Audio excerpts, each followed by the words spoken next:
بسم الله الرحمن الرحيم والفجر وليال عشر والشفع والوتر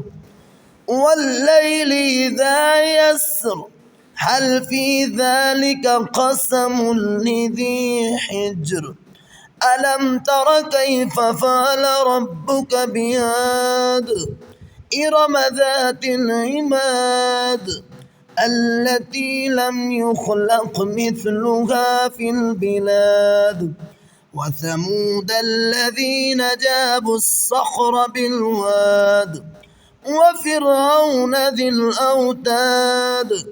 الذين طغوا في البلاد فأكثروا فيها الفساد فصب عليهم ربك سوط عذاب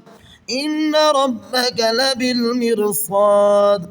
فأما الإنسان إذا ما ابتلاه ربه فأكرمه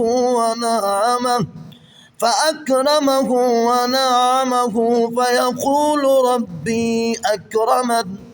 وأما إذا ما ابتلاه فقدر عليه رزقه فيقول ربي أهانن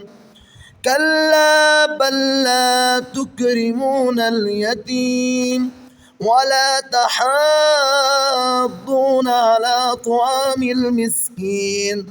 وتأكلون التراث أكلا لما وتحبون المال حبا جما كلا إذا دكت الأرض دكا دكا وجاء ربك والملك صفا صفا وجيء يومئذ بجهنم يومئذ يتذكر الإنسان وأنى له الذكرى يقول يا ليتني قدمت لحياتي فيومئذ لا يعذب عذابه أحد ولا يوثق وثاقه أحد يا أيتها النفس المطمئنة